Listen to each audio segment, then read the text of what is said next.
On January 19th, 1991, as dawn broke over the sands of Iraq, the sky was already alive with the thunder of warplanes.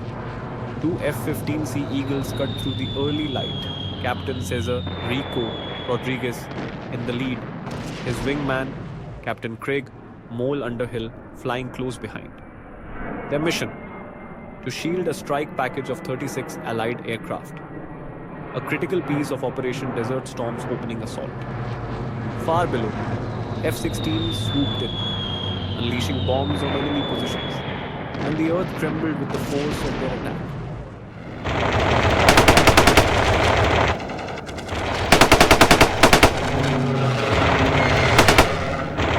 But while the onslaught raged below, a deadlier game was unfolding above.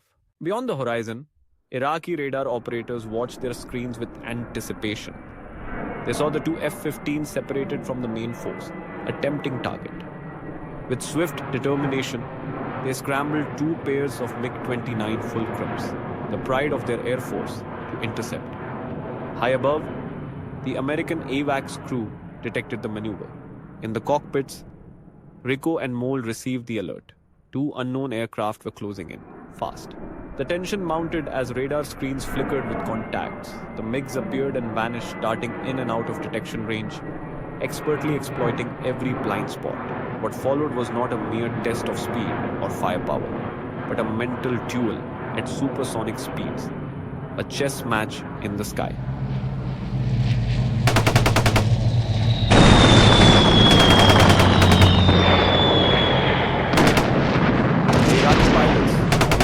Hunting for a kill, they sought to draw the F-15s into the deadly reach of Baghdad's surface-to-air missile batteries. Warning lights flashed inside the Eagles. The threat was real and immediate. If Rico and Mole veered away, the F-16s behind them would be left exposed, easy prey for the lurking MiGs. Rico faced a critical decision: break off and risk the mission, or push forward into danger. Choosing resolve over retreat, he pressed on, determined to buy precious time for the strike force. Unseen by the Americans, another MiG-29 maneuvered silently with its radar switched off, a predator cloaked in the electromagnetic shadows. Only Mark White, vigilant on the AWACS far above, spotted the anomaly. Breaking protocol, he urgently radioed the warning. Pop-up contacts, 330 for 13 miles. Rico instantly responded. Jettisoning his fuel tanks, he yanked his jet hard left. The bandit materialized on radar just 8 miles out, close enough to kill. But the rules were strict. No firing without a positive visual ID within 10 miles. With Allied F-117 stealth bombers operating nearby, a mistake could be catastrophic. The MiG locked onto Rico, radar warning sirens blaring. He rolled inverted, diving violently, chaff spraying behind him. Mole, racing to confirm the threat, finally had the answer. He fired an AIM-7 Sparrow.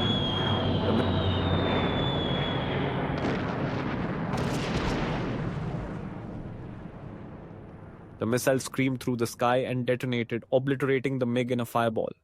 Rico pulled out of his dive, barely 500 feet above the desert. There was no time to celebrate. Another contact appeared, 10 miles north. Rico closed in, but his system inexplicably marked the MiG as friendly. Mole hesitated, but Rico trusted his eyes. A flash of camo, the Iraqi flag. The dogfight erupted, jets twisting and turning in a blur of G-forces. The MiG pilot, desperate, dove for the desert floor. Rico broke away. The Iraqi, overcome by the strain, couldn't recover. The jet smashed into the sand. As silence settled, Mole's voice crackled over the radio. Tactical right side. Battle was over.